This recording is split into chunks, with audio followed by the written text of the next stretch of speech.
My name is Georgia, and I'm 58 years old.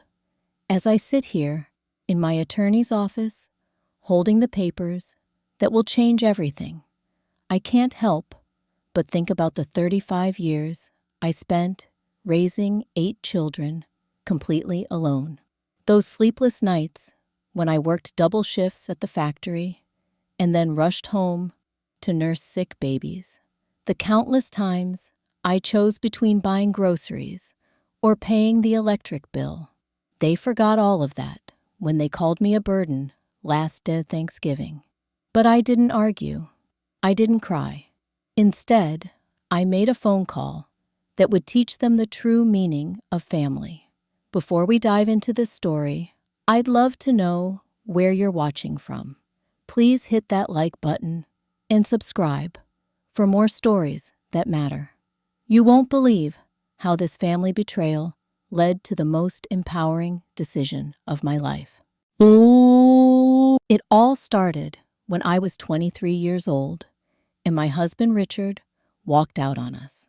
Our youngest Sarah was barely 6 months old, and I had 7 other children ranging from 2 to 15 years old.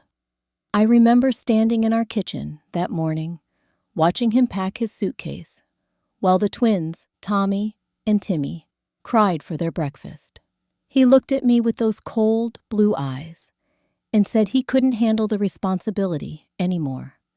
Just like that, he was gone, leaving me with 8 mouths to feed and no child support. The first few months were the hardest thing I've ever experienced. I'd wake up at 4 in the morning to get everyone ready for school and daycare. Michael, my oldest at 15, helped with the younger ones, but he was just a kid himself, trying to navigate high school while watching his world fall apart. I worked the morning shift at Henderson Manufacturing, assembling electronic components from 6 to 2. The pay was barely above minimum wage at $4.50 an hour, but it was steady work with health insurance. After picking up the kids from school, I dropped them off with Mrs. Patterson next door, an elderly widow who charged me $20 a day to watch them.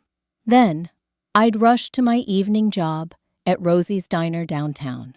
I worked tables until midnight, my feet aching in those cheap vinyl shoes I bought from the thrift store. The customers were a mix of truckers, factory workers, and late-night wanderers. Some were kind and left decent tips. Others treated me like I was invisible. The nights were an endless cycle of exhaustion and worry. Little Sarah would wake up with colic screaming for hours while I tried to soothe her and help the older kids with homework. David, only 8 years old, struggled with multiplication tables, and I'd sit with him at our wobbly kitchen table, fighting to keep my eyes open. Lisa, who was 10, needed help with her science project about the solar system. I'd stay up until 2 in the morning, helping her cut out paper planets, while Sarah finally slept in my arms. Jennifer, just 6 years old, would sit quietly in the corner of our small living room, drawing pictures of families with fathers. She never asked where Daddy went, but those drawings broke my heart a little more each time. The twins were 4 and into everything, requiring constant supervision. Patricia was 2 and still in diapers I couldn't always afford.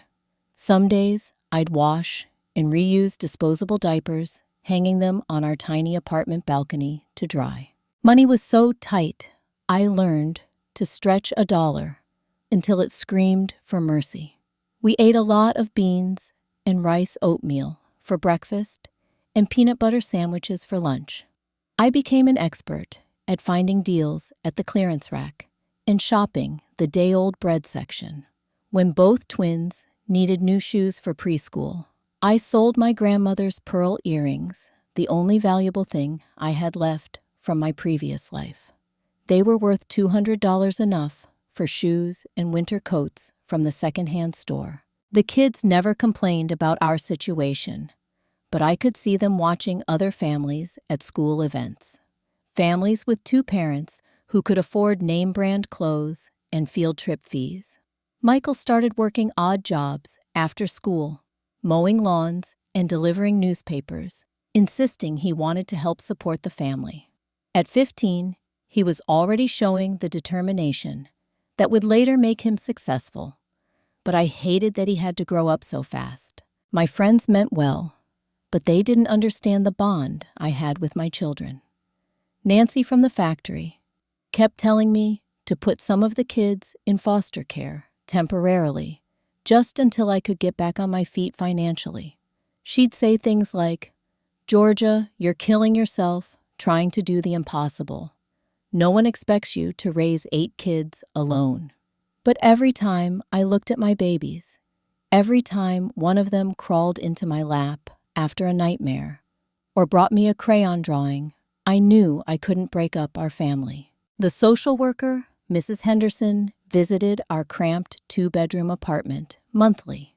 She was a stern woman with gray hair pulled back in a tight bun, and she never smiled when she saw the toys scattered across our living room or heard multiple children talking at once.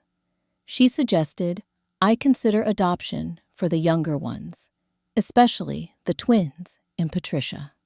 "You could keep the older children who can help care for themselves," she'd say, as if my babies were interchangeable puzzle pieces, instead of human beings I'd carried in my body and nursed through midnight fevers. But these weren't just children I was responsible for by accident of biology. They were my heart walking around outside my body, each one unique and precious beyond measure. Michael with his serious brown eyes and natural leadership abilities. Lisa with her quick mind and love of puzzles. David with his gentle nature and talent for making others laugh. Jennifer with her artistic soul and quiet wisdom. The twins with their mischievous grins and identical dimples. Patricia with her stubborn streak and fierce independence. And Sarah, my baby, with her sweet disposition and the way she'd reach for me whenever she heard my voice. No matter how hard life got, no matter how many times I fell asleep, crying from exhaustion and worry, I would find a way to keep us together. These children were not a burden to be distributed among strangers. They were my purpose, my reason for getting up every morning and fighting through another impossible day. By the time I turned 30, I had added a third job to my already overwhelming schedule. After my shifts at the factory and diner, I took in ironing and mending work from neighbors and local businesses. I'd sit at my kitchen table until 3 in the morning, pressing shirts and hemming pants while the house slept around me. My back ached constantly from bending over the ironing board, but the extra $20 or $30 a week made the difference between keeping the lights on or sitting in darkness. The laundromat owner, Mr. Kim, started bringing me alterations from his dry cleaning customers. Word spread through our neighborhood about the single mother who did quality work for reasonable prices. I charged $5 to hem a dress, $3 to take in a waist, $2 to repair a seam. It doesn't sound like much, but those small amounts added up to grocery money and school supplies. The breakthrough that changed our trajectory came when Michael earned a full scholarship to Stanford University. I remember the day that acceptance letter arrived in our mailbox. I was coming home from my factory shift, exhausted and worried about how I'd pay for Lisa's school clothes, when Michael came running toward me, waving that thick envelope. We read it together, standing on our front steps, and I cried tears of joy and terror simultaneously. I was so proud of my brilliant boy, but also terrified about the expenses that wouldn't be covered by his scholarship. He needed a computer, dorm supplies, travel money to get across the country, and countless other items I'd never had to consider before. I knew what I had to do, even though it broke my heart. I took my wedding ring, the last piece of jewelry I owned, to 3 different pawn shops before finding one that would give me $800 for it. That ring represented the dreams I'd once had for my marriage, the hope I'd carried on my wedding day, that Richard and I would grow old together. Selling it felt like finally closing the door on that chapter of my life. But when I saw Michael's face light up as we bought his first computer, I knew I'd made the right choice. This wasn't about holding on to the past. It was about investing in our family's future. Around this time, I realized transportation was becoming a major obstacle to managing everyone's increasingly complex schedules. Michael needed rides to his after-school job. Lisa had joined the debate team. David wanted to play Little League Baseball, and getting everyone where they needed to be using public transportation was becoming impossible. At 35 years old, I swallowed my pride and enrolled in driving lessons with money I'd saved from returning aluminum cans and glass bottles. Learning to drive as an adult was humbling and terrifying. My instructor, a patient man named Bob, spent hours teaching me parallel parking and highway merging while I gripped the steering wheel so tightly my knuckles turned white. It took me 3 attempts to pass the driving test, failing the first time because I forgot to check my blind spot, and the second time because I was so nervous I stalled the engine during the parking portion. But I'll never forget the freedom I felt when I finally got behind the wheel of my own car. I bought a beat-up 1985 Ford Escort with 120,000 miles on it for $800 from a mechanic who assured me it had at least 2 more years of life left. The upholstery was torn, the air conditioning didn't work, and it made concerning noises when I turned left, but it was mine. I taught myself basic car maintenance by checking out library books about automotive repair. I learned to change oil, replace air filters, and jump-start a dead battery. When the alternator died, I watched a mechanic replace it and asked questions until I understood the process. Knowledge was free, even if parts weren't, and every skill I learned saved us money we didn't have. Each of my children began developing their own distinct personalities and talents during this period. Lisa was brilliant with numbers and started helping me balance our tight budget, showing me where we could cut expenses and stretch our grocery dollars further. She'd sit with me at the kitchen table, spreading out bills and receipts, creating systems that helped us stay afloat. David excelled in sports, despite not having the expensive equipment other kids had. He practiced baseball with a glove we bought at a garage sale and ran track in shoes that were one size too big because they were on clearance. His natural athleticism caught the attention of coaches who started talking about scholarship possibilities if he continued developing his skills. Jennifer's artwork began covering every available wall space in our apartment. She drew with broken crayons and painted with watercolors that had been mixed with too much water to make them last longer. But her talent was undeniable. Her teachers started entering her work in local contests, and she won several small prizes that filled her with confidence and dreams of art school. The twins showed an early aptitude for anything mechanical or technological.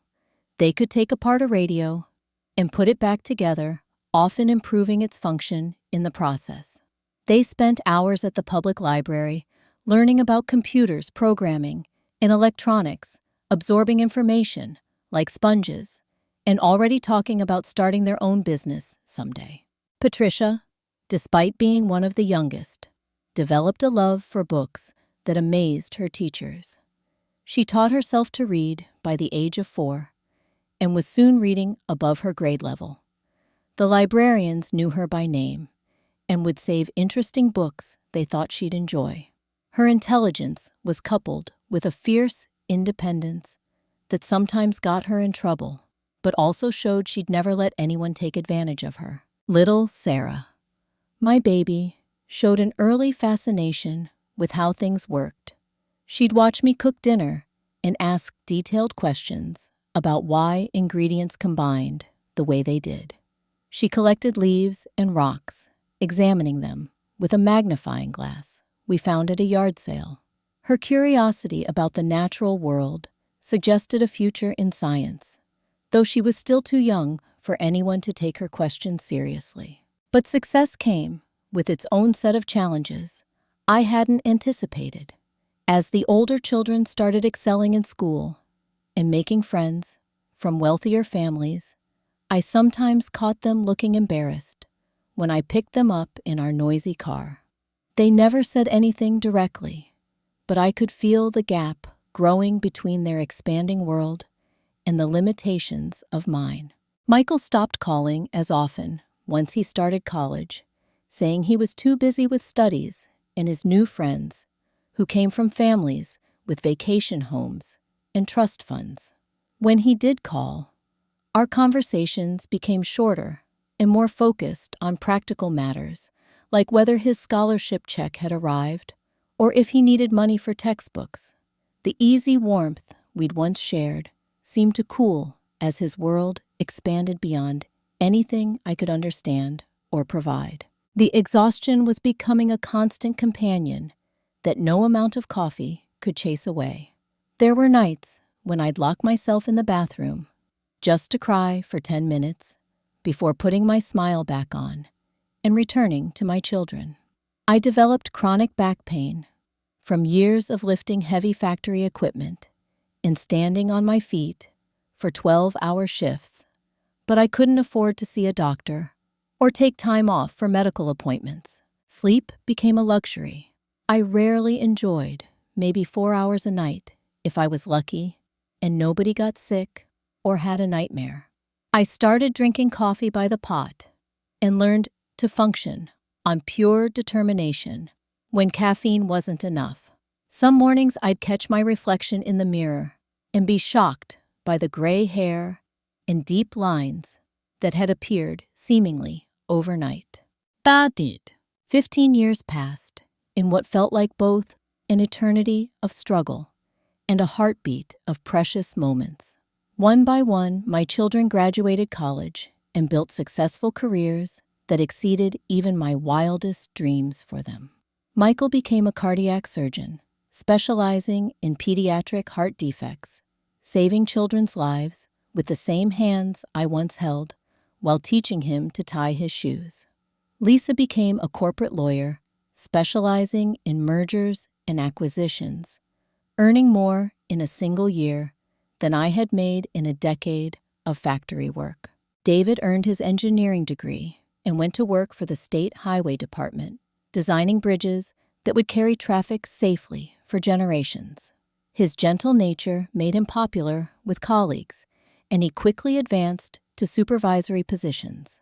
Jennifer became a respected architect whose innovative designs for low-income housing developments earned both critical acclaim and financial success.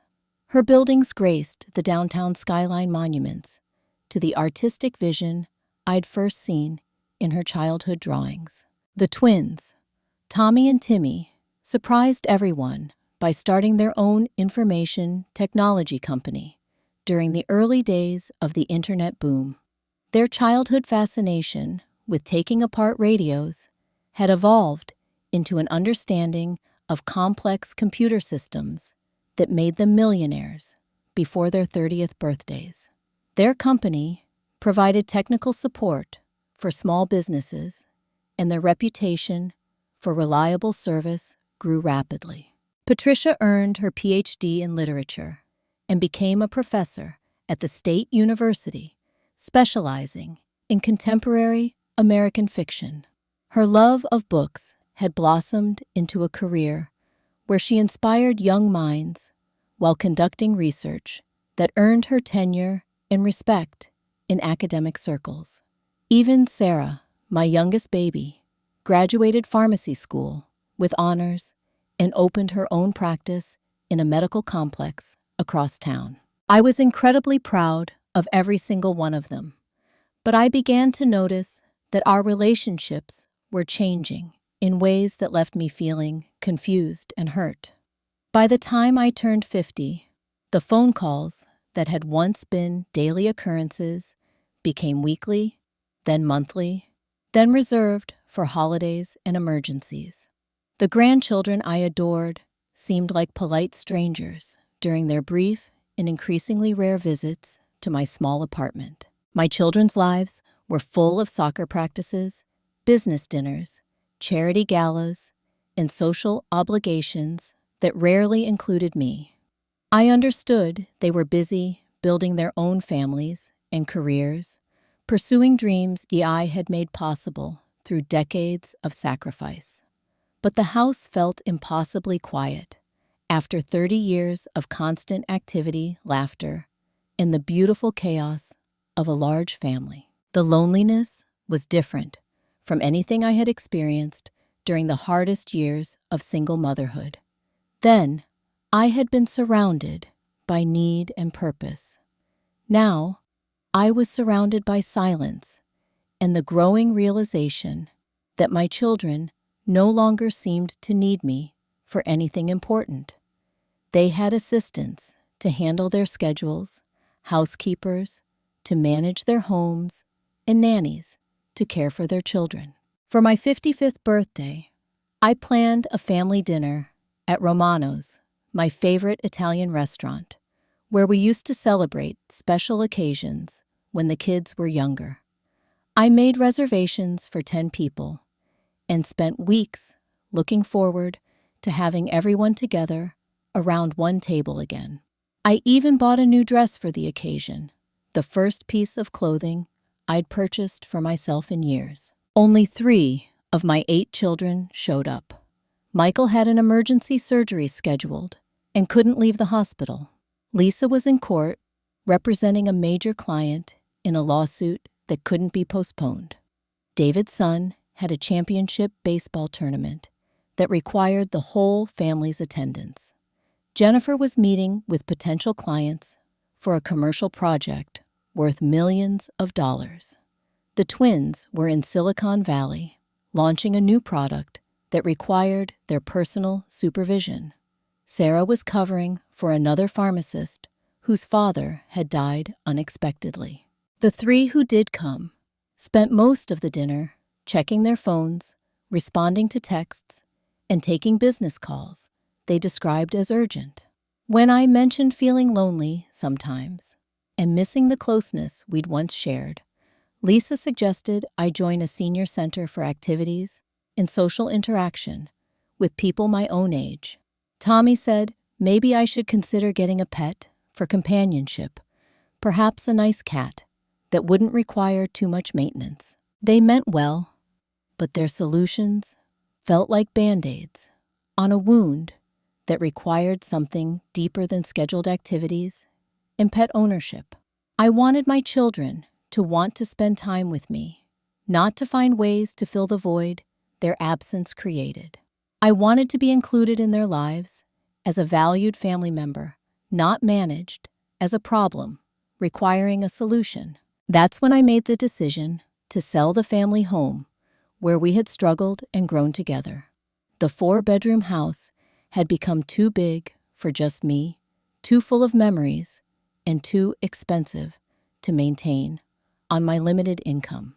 I moved into a modest 2-bedroom apartment in a senior-friendly complex and put the proceeds from the sale, nearly $400,000, into savings accounts designated for my children's futures. I thought this gesture would show them how much I still cared about their well-being and wanted to contribute to their success, even in my older years. Instead of being touched by my sacrifice, something changed in how they spoke to me after that. There were subtle comments about my living situation, questions about my finances that felt more like inventory than concern, and discussions about my health that seemed more clinical than caring. During family gatherings, I started feeling like an outsider, looking in on conversations about investment strategies, vacation properties in Martha's Vineyard, and private schools that cost more per year than I had ever earned. They spoke a language of privilege and success that I had helped create, but could never fully understand or participate in. When I turned 56, my doctor, a kind woman named Dr. Martinez, informed me that years of physical labor and chronic stress had taken a significant toll on my body. My blood pressure was dangerously high despite medication, and I had developed severe arthritis in my hands and back that made even simple tasks painful. She recommended reducing my work hours and getting more rest advice that sounded wonderful, but ignored the reality of my financial situation. I was still working part-time at Rosie's Diner now, 25 years after I'd started to supplement my Social Security payments. The younger waitresses treated me with kind condescension, helping me carry heavy trays and insisting I take the easier tables.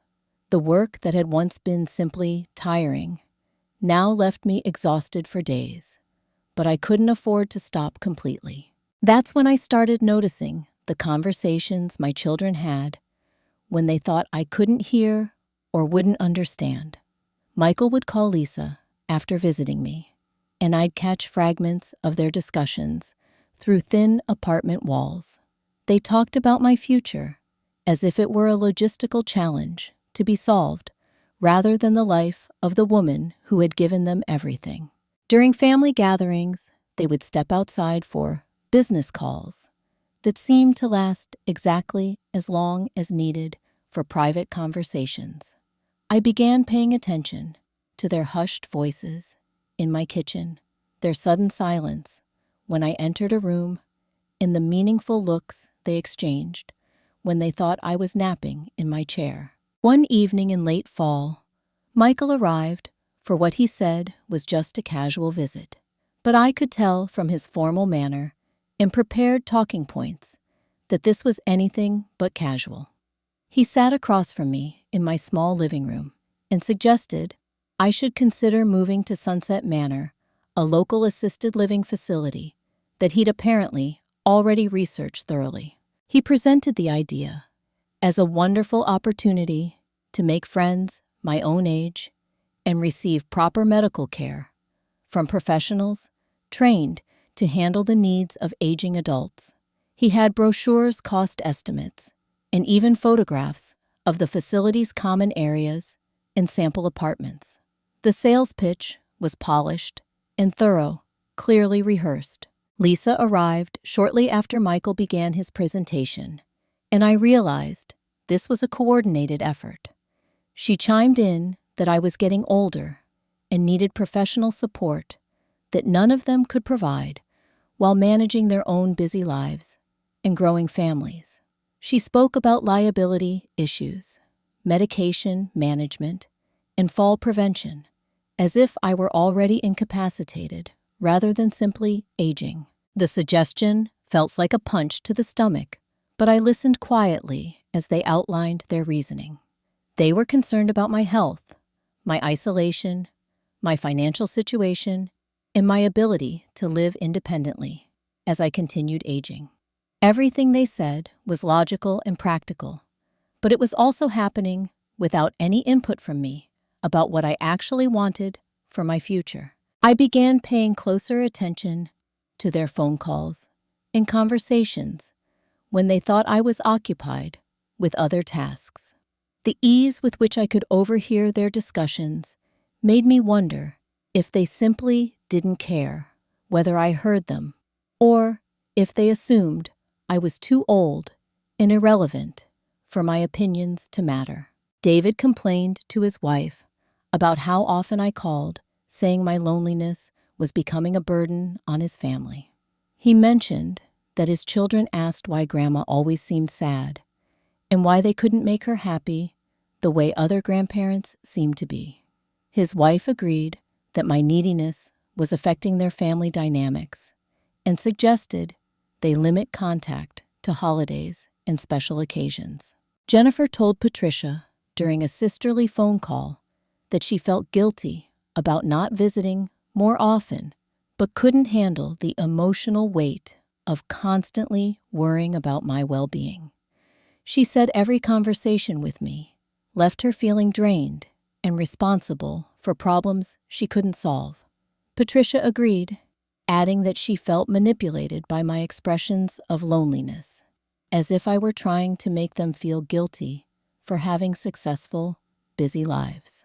The most devastating conversation I overheard was between the twins during a family barbecue at Tommy's house. I was napping on their back porch when they sat nearby, apparently forgetting I was there. Tommy said, "Mom is becoming more demanding as she gets older. She wants us to visit more often calls when she's lonely and expects us to include her in things we want to do with our own families." Timmy agreed, adding, "She raised us, and we're grateful for everything she did, but we can't be responsible for entertaining her in her old age. She needs to find her own friends and activities instead of depending on us for her social life."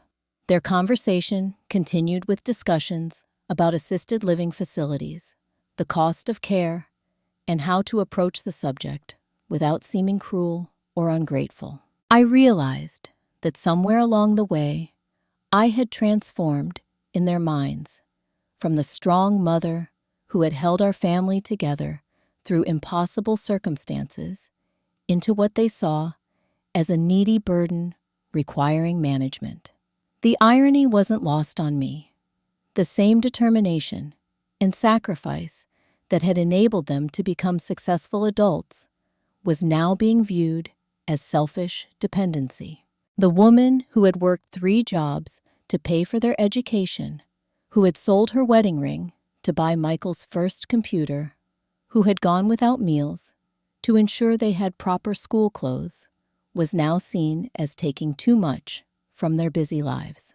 I started questioning whether I really was asking too much of them, whether my expectations for family relationships were unreasonable given their level of success and responsibility. But then I remembered at those nights I had worked multiple jobs while they slept safely in their beds. I remembered the times I had gone without medical care so they could have doctor visits when they were sick. I remembered deferring every personal dream and desire to ensure they had opportunities I never had.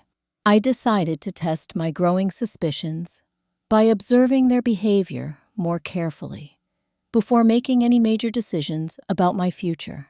But Thanksgiving arrived 6 months later, and I decided to host what I somehow knew would be one final family dinner. I spent 3 days preparing all their favorite dishes recipes I had perfected during the years when our holiday meals consisted of whatever I could afford, but were made special by love and togetherness. Michael's beloved cornbread stuffing with sage and celery, Lisa's preferred sweet potato casserole with marshmallow topping, David's favorite green bean casserole that reminded him of childhood comfort. I made Jennifer's requested cranberry sauce from scratch, Tommy's favorite mashed potatoes, with real butter instead of the margarine we'd used when money was tight, and Timmy's beloved apple pie using my grandmother's recipe. For Patricia, I prepared her favorite Cornish game hens, and for Sarah, I made the honey-glazed carrots she had loved since childhood. I cleaned my small apartment until it sparkled, moving furniture to create more seating space, and setting the table with the good china I had been saving for special occasions. I even bought fresh flowers for the centerpiece yellow chrysanthemums that reminded me of the flowers we used to pick in the yard of our old house during happier times. Only 4 of my 8 children showed up. Michael called 2 hours before dinner to say he was on call at the hospital and couldn't leave because they were expecting emergency surgery patients from a multi-car accident on the interstate. David's family had decided to visit his in-laws instead, choosing his wife's family gathering over mine because, as he explained, they don't see the kids very often, and this is important to them.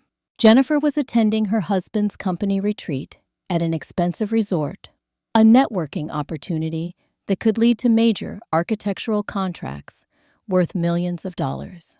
Patricia had accepted an invitation to Thanksgiving dinner with her department colleagues, an academic gathering she described as professionally important for her career advancement. The excuses all sounded reasonable when delivered individually, but taken together, they painted a clear picture of where I ranked in their list of priorities. I smiled and welcomed the 4 who came determined not to let my disappointment spoil what might be our last family meal together in my home. Lisa arrived with her husband and 2 children, beautiful kids who called me grandma, but seemed more interested in their electronic devices than in conversation with their grandmother. Tommy came alone because his wife was visiting her own family, and he spent most of the time checking his phone for business emergencies. Sarah brought her new boyfriend, a doctor. She was obviously trying to impress, and Timmy arrived late because he'd been delayed at his office dealing with a client crisis. During dinner, the conversation centered entirely around their lives and accomplishments. Lisa talked about her latest case victory, a complex merger worth hundreds of millions, to her corporate clients that had required months of international travel. Tommy described his company's expansion plans, which would double their revenue within 2 years and require hiring 50 new employees. Sarah showed photos from their recent European vacation, a 3-week trip through Italy and France that had cost more than I used to make in 6 months of factory work. Timmy discussed his latest technology patents innovations that would revolutionize how small businesses manage their data and potentially make him even wealthier. I listened and smiled, proud of their success, but increasingly aware that their world had grown so far beyond mine that we no longer shared common experiences or concerns. They spoke about wine tastings in Napa Valley, ski trips to Colorado, and private schools that cost $40,000 per year, as if these were normal parts of life, rather than luxuries beyond most people's reach. Then the conversation shifted, and I felt the atmosphere in my small dining room grow heavy with unspoken tension. Patricia cleared her throat and exchanged glances with her siblings before saying, "Mom, we've all been talking, and we think it's time to have a serious discussion about your future living arrangements." I set down my fork and waited, though I already knew what was coming. The careful way they had all arrived together, the meaningful looks they'd been sharing, and the formal tone of Patricia's voice told me this was a planned intervention rather than a spontaneous conversation. Tommy leaned forward and said gently, "We think you'd be much happier at Sunset Manor. You'd have people your own age to talk to every day, planned activities to keep you engaged, and medical staff available 24 hours a day in case of emergencies." Lisa added, "We visited the facility and it's really nice. You'd have your own apartment, but with support services and social opportunities you don't have here." I asked why they thought I needed to move from my apartment, which I had chosen specifically because it was affordable and met my current needs. That's when Sarah said the words that cut through my heart like a blade. "Mom, you're becoming a burden to all of us. We love you, but we can't be your primary source of social interaction anymore." The word burden hung in the air like poison gas, making it difficult for me to breathe. Lisa nodded in agreement and continued, "We all have demanding careers and families to raise. We can't be calling you every day or visiting every weekend like you seem to want us to do. It's not fair to us or our children." Tommy added, "At Sunset Manor, you'll have friends and activities instead of depending on us for everything. You'll have people to eat meals, with games to play, and trips to take. You won't be lonely, and we won't have to worry about you being isolated." The room fell silent as I processed their carefully rehearsed words. These were the children I had raised from babies, the ones I had sacrificed everything to educate and nurture into successful adults. Now, they sat around my table, eating the food I had prepared with arthritic hands, telling me I was too much trouble for their busy lives. Sarah's boyfriend looked uncomfortable and excused himself to the bathroom, obviously wishing he wasn't witnessing this family confrontation. My grandchildren continued playing with their devices, oblivious to the fact that their aunts and uncles were discussing putting their grandmother in an institution.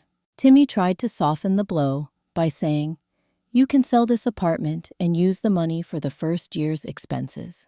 We'll help cover the costs after that, so you don't have to worry about the financial aspects." But his words only made the situation worse. They had not only decided my fate without consulting me, but they had also calculated the financial arrangements and determined how my remaining assets would be used. Lisa added, "We've already spoken with the admissions director, and there's a waiting list, but they think they can have a spot available for you within 3 months. That gives you time to sort through your belongings and decide what you want to take with you." Michael joined the conversation by video call from the hospital, appearing on Tommy's tablet propped against a water glass. He delivered what felt like the final blow. "Mom, you've sacrificed enough for us over the years. Now, let us take care of you by getting you the professional help and social opportunities you need." The irony of his words was staggering. Taking care of me in their minds meant removing me from their lives and placing me in an institution where trained staff would handle the inconvenience of my emotional needs and aging body. I finished my meal in silence while they continued discussing the logistics of my relocation, as if I weren't sitting right there. They talked about which moving company to hire, how to dispose of furniture that wouldn't fit in my new smaller space, and whether I should keep my car or rely on the facility's transportation services. After they left, I sat alone at my table, surrounded by dirty dishes and the remnants of what I now realized was our last real family gathering. The word burden echoed in my mind throughout the sleepless night that followed, along with the growing realization that my children saw me as a problem to be solved rather than a person to be loved. I didn't sleep at all that night. Instead, I sat in my living room recliner, looking at 35 years of family photographs and thinking about the sacrifices I had made for the 8 people who now considered me a burden on their successful lives. Every major decision in my adult life had been made with my children's welfare as the primary consideration. I had given up career opportunities, romantic relationships, personal dreams, and financial security to ensure they had every possible chance to succeed. The next morning, I called James Morrison, my attorney, and one of the few friends who had remained constant throughout my decades of struggle as a single mother. James had handled my divorce papers when Richard abandoned us, had helped me navigate various legal issues over the years, and had become someone I trusted completely with both legal and personal matters. I told him I needed to see him immediately, about making significant changes to my will and the family trust I had established years earlier. James could hear the distress in my voice and cleared his schedule to meet with me that afternoon. When I arrived at his office, he could see I was upset, but waited patiently as I told him about the Thanksgiving dinner conversation and my children's plan to institutionalize me. His expression grew more serious as I described how they had coordinated their intervention, planned my future without consulting me, and used the word burden to describe their own mother who had sacrificed everything for their success. James had known me long enough to understand the depth of pain their betrayal had caused. He opened my file and reviewed the current terms of my will and trust fund. "Georgia," he said quietly, "before we discuss any changes, I need to remind you of the current value of your estate." I had never paid close attention to the numbers, focused as I was on just getting by day to day and ensuring my children's needs were met. The total surprised me: $2,800,000. The amount included my apartment, which had appreciated significantly in value due to urban development in the area, my various savings accounts, several stock investments James had recommended over the years when I had small amounts to invest, and a substantial life insurance policy I had maintained since my divorce to protect my children's future. I had lived so frugally for so long, denying myself even small luxuries to stretch every dollar, that I hadn't realized how my careful money management and the rising real estate market had grown my modest savings into a significant inheritance. James explained that my conservative investment strategy and his guidance had protected and grown my money steadily over the decades. "Your children," he said carefully, "are currently the primary beneficiaries of an estate worth nearly $3 million. Each of them would inherit approximately $350,000 plus equal shares in several properties and investments." James asked what changes I wanted to make, and I could see in his eyes that he already suspected this would be dramatic. Without hesitation, I told him I wanted to remove my children as the primary beneficiaries of my entire estate. Instead, I wanted 80% of my assets to go to charitable organizations that actually helped people who needed support.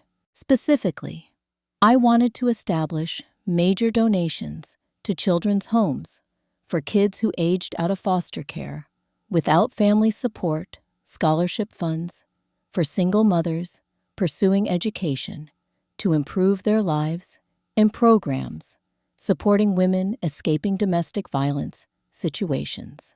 These organizations understood the value of sacrifice and support because they dealt daily with people who had been abandoned by the very families that should have protected them. The remaining 20% would establish the Georgia Foundation, a nonprofit organization dedicated to providing emergency financial assistance to single mothers facing crisis situations like eviction, medical emergencies, or job loss. The foundation would help women who were struggling the way I had struggled, but without anyone to turn to for help. Each of my 8 children would receive exactly $1 and a letter explaining my decision. I wanted them to understand that if they truly saw me as a burden, then I was permanently freeing them from that weight, while ensuring my money went to people who would genuinely appreciate receiving help. James was quiet for a long moment, clearly processing the magnitude of what I was proposing. Finally, he asked if I was certain about making such a dramatic change to an estate plan we had worked on for years. I told him I had never been more certain of anything in my life. These charitable organizations would use my money to help people who truly needed it, people who understood the value of family and wouldn't consider love and support to be burdens to be managed. My children were all financially successful, earning more money and individually than I had ever seen in my lifetime. They didn't need my inheritance to maintain their comfortable lifestyles. We spent the next 4 hours drafting the new documents. James wanted to ensure the language was ironclad and that my mental competence at the time of signing was thoroughly documented to prevent any successful legal challenges. He arranged for a psychiatric evaluation and had 2 additional witnesses present during the signing process. As I signed each page, I felt a weight lifting from my shoulders that I hadn't even realized I was carrying. For the first time in decades, I was making a decision based purely on what felt right to me, not on what was best for my children's futures. I was choosing to support people who would value the help rather than people who saw their mother as an obligation.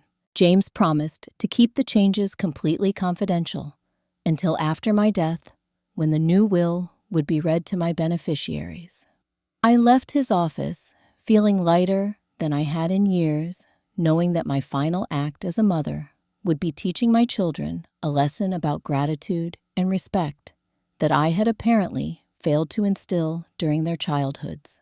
Patsy. I decided not to tell my children about the changes to my will and trust fund. Instead, I spent the next 2 years living my life in a completely different way, focusing on my own happiness and well-being for the first time since I was 23 years old. I enrolled in watercolor painting classes at the community center and discovered I had a natural talent for capturing landscapes and still life scenes that brought me tremendous satisfaction. I joined a book club composed of women my age who had lived rich, full lives and had interesting perspectives on literature and current events.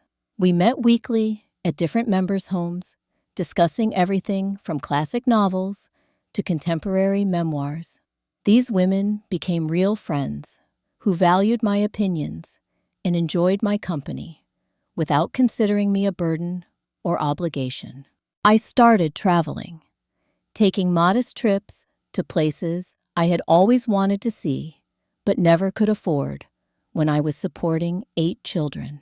I visited the Grand Canyon and spent 3 days hiking the rim trails, amazed by the natural beauty that photographs had never adequately captured. I took a bus tour through New England during fall foliage season, staying in small bed-and-breakfast inns and enjoying conversations with fellow travelers. The most adventurous trip was a 7-day cruise to Alaska, where I saw glaciers, whales, and vast wilderness areas that put my small problems into perspective. For the first time in my adult life, I was spending money on experiences that brought me joy instead of necessities for other people. The freedom was intoxicating and therapeutic. My relationship with my children remained cordial, but increasingly distant. They called less frequently, and I stopped initiating contact as often as I once had. When we did speak, our conversations were pleasant, but superficial, covering safe topics like weather, health, and general life updates without delving into emotional territory that might lead to requests for more involvement. They seemed genuinely relieved that I had stopped mentioning loneliness or asking for more frequent visits. I had become the low-maintenance mother they apparently wanted, independent, uncomplaining, and not requiring significant emotional investment from their busy lives. I also began volunteering at Hope Harbor, a local shelter for homeless families, using skills I had developed during my own years of financial struggle.